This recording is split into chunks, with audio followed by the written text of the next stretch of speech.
1925 में जो जिस विचार को लेकर के हम चले थे, आज भी उस विचार पर हम काम कर रहे हैं। समान नागरिक संहिता एजेंडा है, काशी मथुरा एजेंडा है। इस एजेंडा में जो भी लोग भरोसा और विश्वास जताएंगे, उन सभी लोगों को हम जो है आत्मसात करेंगे। आपकी बातों को हम सम्मानित करते हुए कहेंगे, जो जितना हम लोग को सक्रिय होना चाहिए नहीं हुए, थोड़ा उदासीन रहे, तो असफलता का श्रेय हम लोग को ज्यादा मिलता है। आप हैं निष्कर्ष भारत के साथ और मैं हूं मनोज चतुर्वेदी। बिहार भाजपा को नया अध्यक्ष मिल गया। भाजपा ने अपने खिसकते वोट बैंक वैश्य समाज को फिर से जोड़ने की कोशिश की है। कहां तक सफल होती है ये तो वक्त बताएगा, लेकिन ये देखा जा रहा है कि भाजपा में दूसरे दलों से आए हुए लोगों को महत्व ज्यादा मिल रहा है। अब ये जमीनी स्तर के जो कार्यकर्ता हैं ये बताना शुरू कर दिए हैं, कहना शुरू कर दिए हैं। यदि हम दिलीप जायसवाल से लेकर सम्राट चौधरी और जनक चमार की बात करें तो तीनों ही दूसरी पार्टियों से इंपोर्ट करके लाए गए हैं। दूसरी पार्टियों के साथ चलकर ही भाजपा तक पहुंचे और इन्हें उच्च नेतृत्व ने भाजपा के अध्यक्ष पद तक बैठाया। हमारे साथ बात करने के लिए इसी पर भाजपा के विधायक हैं वीरेंद्र कुमार जी।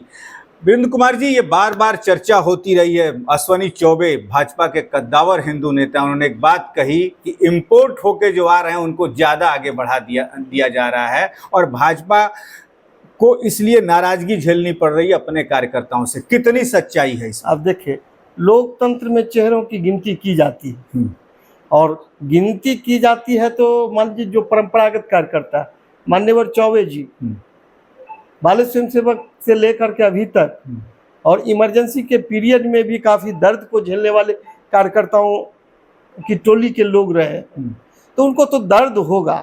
लेकिन जब परिवार बढ़ता है तो परिवार जब बढ़ता है तो बाहर के भी जो राजनीति में हैं उनका परिवार में जो है सम्मिलित कर लिया जाता है। ये कोई बड़ी बात नहीं है। नहीं वीरेंद्र जी, परिवार में सम्मिलित कर लेना अलग बात होती है और परिवार में 10 साल 12 साल पहले जो आया है उसको मुखिया बना देना और परिवार का जो परिवार में अपनी खून पसीना मेहनत किया है उसको दरकिनार करना, ये कहाँ तक उचित है? और भाजपा में ये देखने को मिल रहा है। अब बता रहे हैं, अगर इस तरह की बात आप बोल रहे हैं, जो 10 साल 12 साल हम लोग भी परंपरागत रूप से स्वयंसेवक रहते हुए आज यहाँ है, पार्टी मुझे मौका दिए तब तो यहाँ है। नहीं, आपकी बात अलग है। आप स्वयंसेवक रहते हुए भाजपा में आए हैं, आप हर चीज का नियम कानून पालन करते हुए यहाँ तक पहुंचे हैं और जो दूसरे दल से आ रहे हैं उनको तुरंत जा भैया टिकट लड़, बन जाए एमपी, ऐसा बहुत कम है। जैसा जितनी चर्चाएं अभी तो आपके सम्राट चौधरी अध्यक्ष बने थे वो भी देख लीजिए, राजद से लेकर जदयू में घूमते हुए आए। जनक चमार जी बसपा से होते हुए सांसद तक आपने बना दिया पहली बार में। अभी देखिए दिलीप जायसवाल जी भी, और इस संघ ने भी ये चेतावनी दे दी है कि हीरो आप लोग ज्यादा मत बनिए। मोहन भागवत ने भी कह दिया इस बात को। अब परम पूज्य सर संचालक जी वह जो है संपूर्ण समाज को अपने नजरों से देखते हैं, कहा है ना। और जो लोग हमारे विचार को, यानी कि हमारी बात जो आज की नहीं है, 1925 में जो जिस विचार को लेकर के हम चले थे, आज भी उस विचार पर हम काम कर रहे हैं और उस विचार का जो भी व्यक्ति सम्मान करते हैं, उस विचार को जो भी व्यक्ति वीरेंद्र जी उस विचार को जो लोग आत्मसात करेंगे उन सभी लोगों को हम जो है स्वागत करेंगे। मतलब कि भाजपा कहीं ना कहीं 1925 वाले विचार से अलग हट रही है? नहीं, ऐसी बात नहीं। 1925 से जिस विचार को हम जो है पोषक बने हुए हैं और उस विचार को अपना जीवन का अंग बना करके आगे से नहीं बढ़ रहे हैं, उस विचार का जो भी व्यक्ति सम्मान करेंगे उन सभी लोगों को हम सम्मान करेंगे। नहीं बढ़ रहे हैं, यानी कि संघ की विचारधारा से आप कट रहे हैं। नहीं, नड्डा जी ने कह दिया था कि हमें अब संघ की बहुत ज्यादा जरूरत नहीं है। एक मिनट, हम 1925 की बात बोल रहे हैं। 1925 में भारतीय जनता पार्टी नहीं थी और भारतीय जनता पार्टी राष्ट्रीय स्वयंसेवक संघ की एक अनुसांगिक और राजनीति इकाई है जो लोकतांत्रिक पद्धति से उस विचार को लागू करने के लिए देश के लोगों के बीच में है।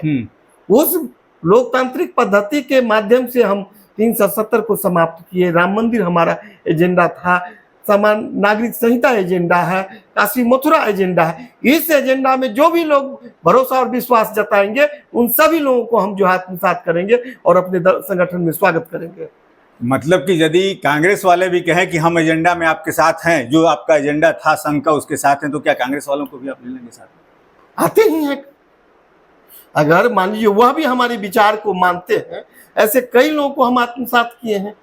जो लोग हमारी एजेंडा, मान लीजिए राम मंदिर बन गया, काशी मथुरा हमारा आगे का लक्ष्य है, 370 है, इनमें जो विश्वास जताएगा सभी को हम स्वागत करेंगे। वीरेंद्र जी, एक अंतिम सवाल आपसे लेंगे।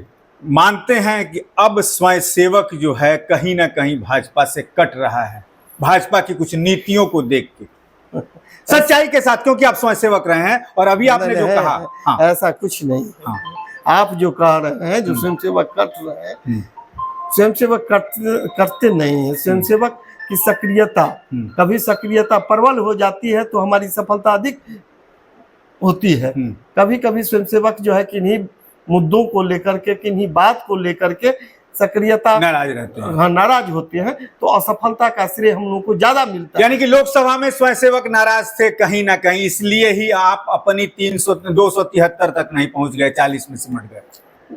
अब आप जो है बता रहे हैं उसमें आपकी बातों को हम सम्मानित करते हुए कहेंगे, जो जितना हम लोग को सक्रिय होना चाहिए नहीं हुए, थोड़ा उदासीन रहे। चलिए, बहुत बड़ी बात है कि जेपी नड्डा के उस बात का निश्चित तौर पर असर पड़ा कि अभी हमें संघ की जरूरत नहीं है, लेकिन भाजपा की ये जो पीढ़ी अभी सत्ता चला रही है उसे बड़े अच्छे से समझ लेना चाहिए कि यदि कहीं उसकी रीढ़ की हड्डी कोई है तो यही संघ स्वयंसेवक हैं आरएसएस के, जो कि उनके लिए बड़े शांतिपूर्ण से और पर्दे के पीछे रहकर वोट का जुगाड़ करते हैं। लेकिन आने वाले भाजपा के नेता जो इंपोर्ट होके आ रहे हैं उनके दर्द को नहीं समझ पा रहे हैं, और भविष्य में हो सकता है यदि इस दर्द को नहीं समझे भाजपा तो कहीं ना कहीं बहुत बड़ा खामियाजा भाजपा को उठाना पड़ सकता है। मनोज चतुर्वेदी, पटना से।